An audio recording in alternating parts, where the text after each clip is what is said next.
Comment concevoir un message percutant, efficace, impactant?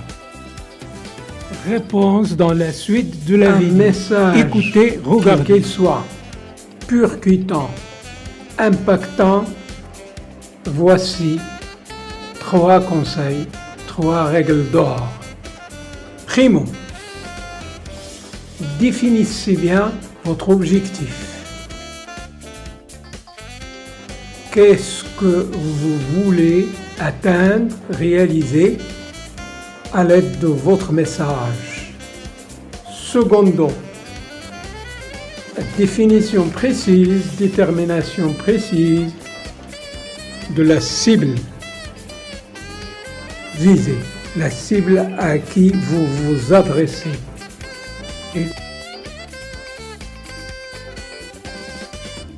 Il est évident qu'on ne peut pas communiquer, concevoir des messages de la même manière à tout le monde.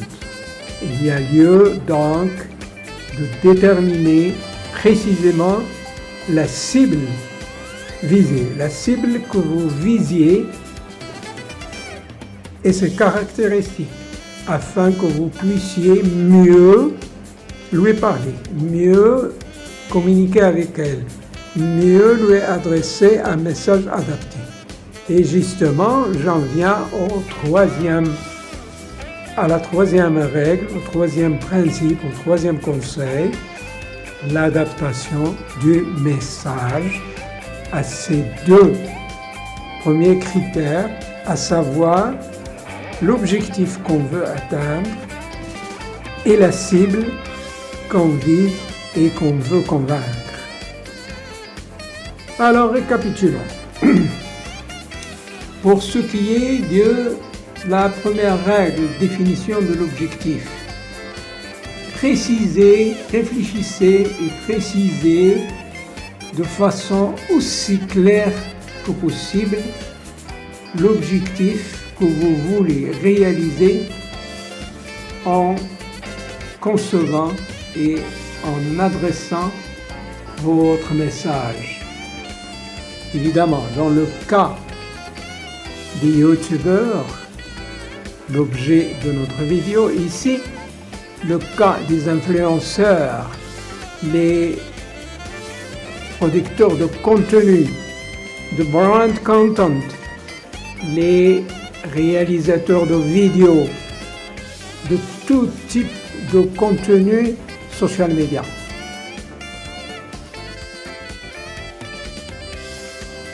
Quand vous concevez votre contenu, réfléchissez bien à l'objectif. Qu'est-ce que vous voulez réaliser au juste? Convaincre une audience, la fidéliser, avoir des abonnés, avoir plusieurs vues, obtenir le buzz. Sinon, dans le cas d'une marque ou d'une entreprise, qu'est-ce que vous voulez atteindre? La réputation de la marque, la notoriété, l'augmentation des ventes, les 2 à la fois, la fidélisation de la clientèle, etc., etc. Il y a autant d'objectifs que de types de messages, donc il y a lieu de bien préciser qu'est-ce qu'on veut réaliser. Attention, soyez réaliste, ne demandez pas l'impossible. Si vous fixez des objectifs ambitieux, il faudrait miser beaucoup de moyens. Donc, soyez prudents, soyez réalistes, fixez des objectifs atteignables, réalistes. Ne fixez surtout pas des objectifs inatteignables qui vous épuiseront et épuiseront vos ressources. Alors, Et comme ça, on arrive à la deuxième règle d'or, au deuxième principe. Une fois que vous avez fixé précisément les objectifs recherchés, les objectifs que vous voulez atteindre à l'aide de votre message, de votre discours, de votre brand content, le contenu de votre compte social média. Fidélisation, convaincre une audience et en augmenter le nombre, la fidéliser, produire du buzz, etc., etc. Donc nous en venons à la deuxième règle, à savoir la définition précise de la cible à qui on s'adresse. On ne peut pas, vous ne pouvez pas vous adresser à tout le monde. Il y a donc lieu de définir et de déterminer aussi précis que ça la cible visée, le type de gens à qui on s'adresse, un segment du marché, un segment d'une population, de la société. Qu'est-ce que cela veut dire, définir, déterminer aussi précis que ça la cible? La cible, c'est donc l'ensemble de personnes, le nombre de personnes à qui on s'adresse à l'aide d'un message bien déterminé et à l'aide d'un objectif ou d'un ensemble d'objectifs bien définis. Donc, cette cible-là, pour la connaître, il faudrait en étudier ses caractéristiques, ses attentes, ses besoins et attentes, ses motivations et freins, ses comportements et ses attitudes, sa répartition géographique, sa répartition entre sexes, ses caractéristiques intellectuelles, niveau d'études, l'âge, le niveau de revenu ou le niveau de vie, comment qu'il réfléchit, quelles sont ses convictions, jusqu'à connaître justement quelles sont ses convictions. Convictions parfois religieuses, politiques, etc., etc. Donc, plus vous en connaissez sur votre cible, mieux vous serez capable de bien causer avec, lui parler, lui adresser des messages ad hoc, appropriés. Donc, essayez, avant d'émettre le message, essayez de bien connaître votre cible à qui vous vous adressez. Encore une fois, besoins et attentes. Quels sont ses besoins, ses attentes? Quelles sont ses motivations et ses freins? Quels sont ses goûts et préférences? Qu'est-ce qu'il préfère? Quels sont ses goûts? Pourquoi, par exemple, préférerait-il tel produit ou tel concurrent, telle concurrence par rapport à ce que vous proposez? Donc, goût et préférence. D'ailleurs, il y a lieu aussi d'avoir une excellente idée sur la concurrence, bien la connaître. Qu'est-ce qu'il propose comme produits, services, discours, communication, etc., etc. Quels sont ses comportements et ses attitudes? Quelle est sa répartition géographique, puisqu'il se trouve au niveau urbain, au niveau rural, mollo-mollo? Quelle est sa répartition par sexe, féminin, masculin, L'âge, quel est son âge à peu près? Il se situe entre 20, 25, 50, 55 ou 30, 25, etc., etc. Il faut bien préciser tout ça. Donc, plus vous connaissez sur votre cible, mieux vous saurez communiquer avec elle.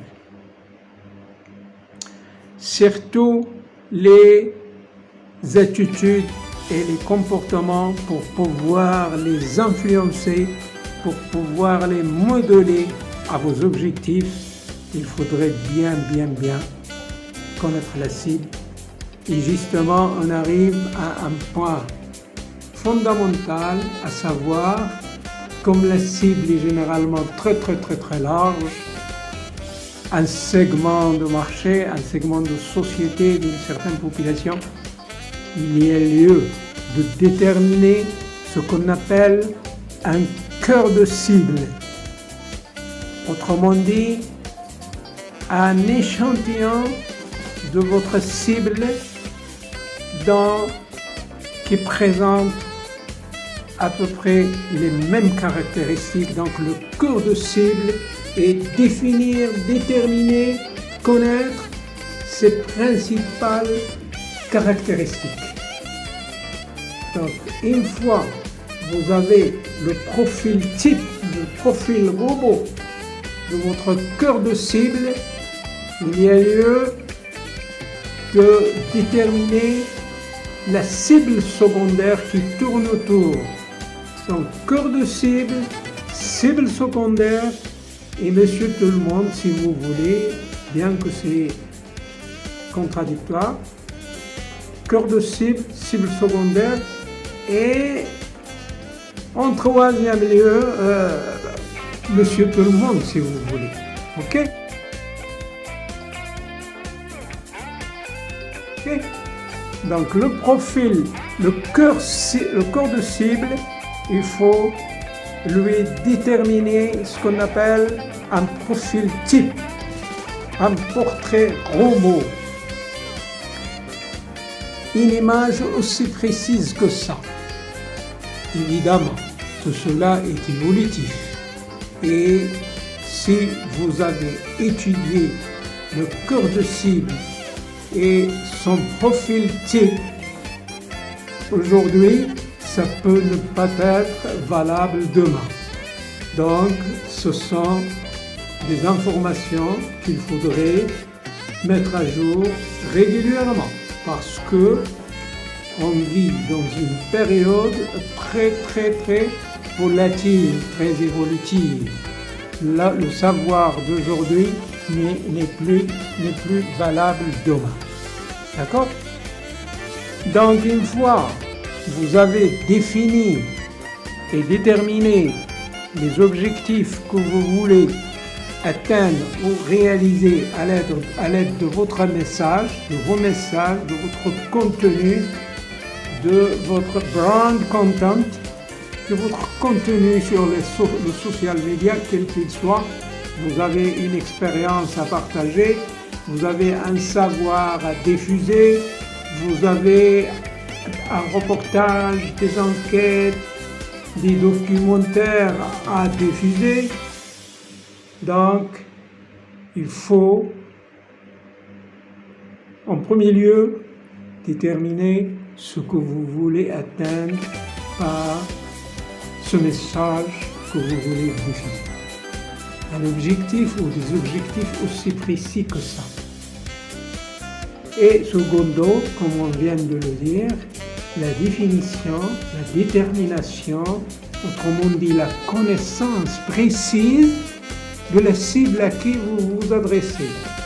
L'ensemble de gens que vous visez par votre message. On a dit qu'il faudrait en déterminer un cœur de cible et un profil type et en connaître besoins, attentes, motivation, frein, goût et préférences, attitude et comportement, répartition géographique, etc., par sexe, niveau de vie, niveau d'études, d'instruction, etc., etc.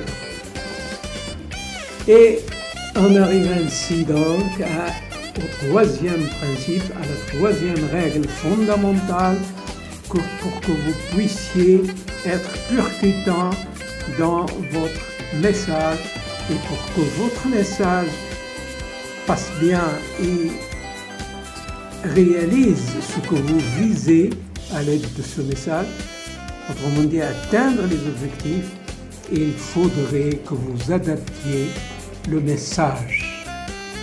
L'adaptation du message à la cible et ses caractéristiques et aux objectifs que vous voulez atteindre. Cette adaptation revêt plusieurs aspects. D'abord, sur le plan esprit. Ensuite, sur le plan de la façon selon laquelle le message est conçu, ficelé. En effet, il faudrait que vous concevez des messages clairs, bien sûr, aussi vulgarisés que ça. Si vous diffusez à l'aide de votre message ou votre compte social media un savoir scientifique, par exemple, il faudrait savoir le vulgariser. Il faudrait adopter un langage parlé presque, courant, qui puisse être compris par des gens, des enfants de 8 à 12 ans. Et il faudrait que vous vous adressiez plutôt aux émotions, au cœur, aux instincts. Ce n'est pas la peine de chercher la logique, l'analyse, la démonstration. Il faudrait que votre message soit aussi vulgarisé, aussi simple, sans tournure de phrase, sans langage, jargon, concept scientifique, technique. Il faudrait que ce soit conçu dans un langage presque parlé, courant, que tout le monde puisse comprendre. D'accord? Donc l'adaptation, premier aspect, de l'adaptation du message est la simplicité, la vulgarisation et le fait de concevoir des messages à la portée que des enfants, un enfant, d'après les observateurs, d'après les experts, qu'un enfant de 8 à 12 ans puisse saisir et comprendre facilement. C'est pas la peine d'étaler ses connaissances techniques ou ses concepts scientifiques. Essayez de vulgariser le message le maximum. Et le deuxième aspect d'adaptation de message, c'est celui de la façon selon laquelle vous allez faire passer ce message. Rédactionnel, visuel, c'est un peu la part de chacun de ces deux aspects. Combien il faut de visuel, d'images par rapport au rédactionnel, par rapport à l'audio.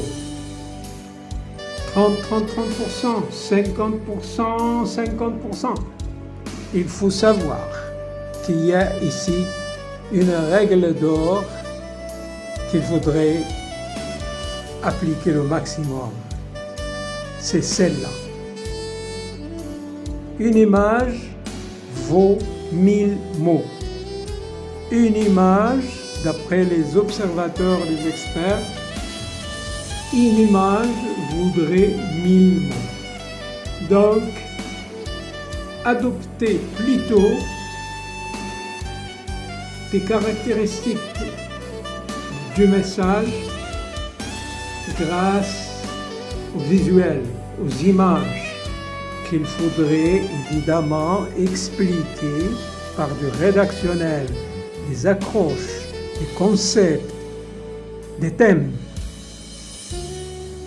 aussi vulgarisés que ça, puisés dans le langage parlé courant quotidien. Et il faudrait miser plutôt sur le sensationnel, les émotions, parler plutôt au cœur, expliquer le pourquoi et le comment.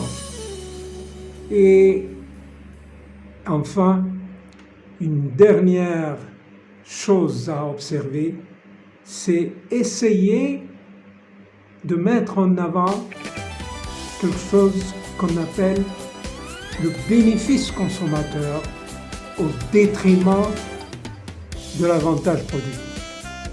Qu'est-ce que cela veut dire? Cela veut dire que, au lieu de vous amuser à mettre en avant, à citer les avantages et les caractéristiques de votre produit, de votre contenu, de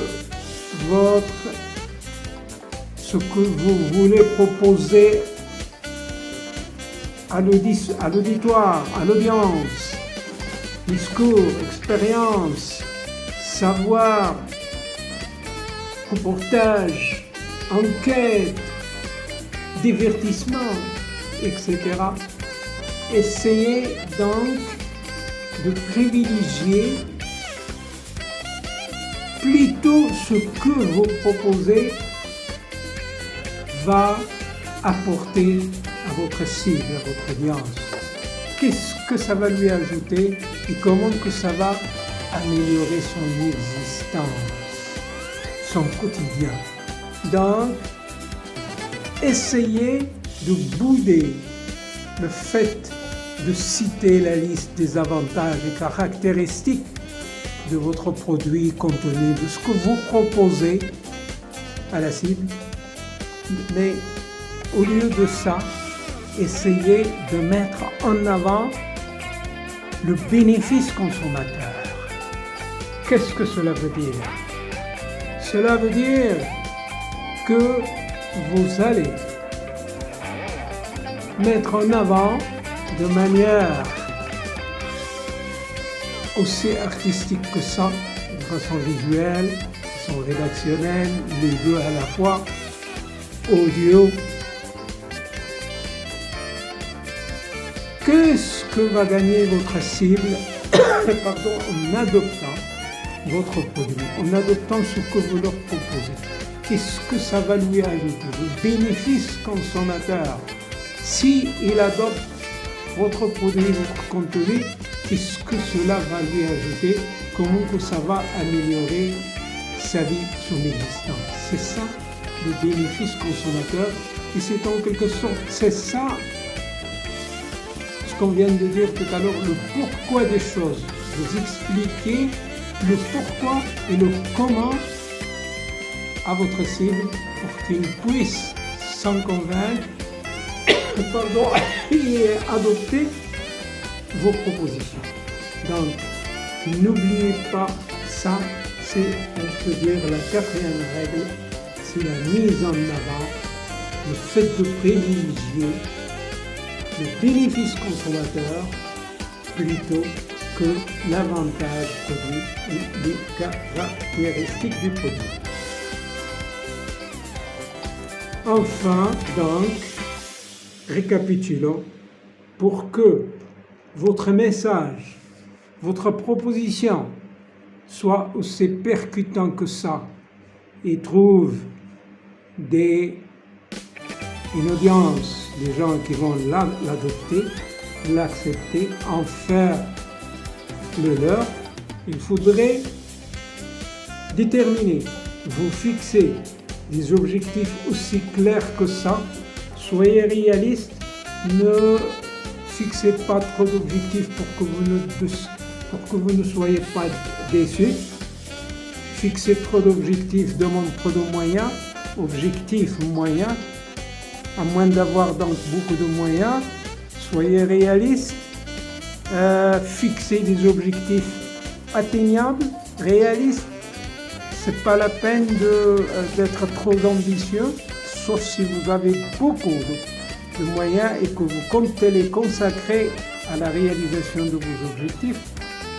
Moyens étant aussi temps, répétition, tout cela, ça compte.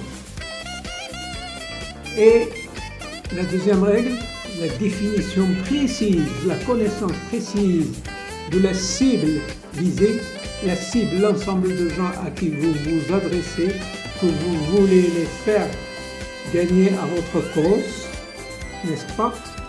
Et la troisième règle, le troisième principe, l'adaptation des messages à ces deux règles, objectif, cible, et comme ça, votre message passera mieux et obtiendra les résultats escomptés.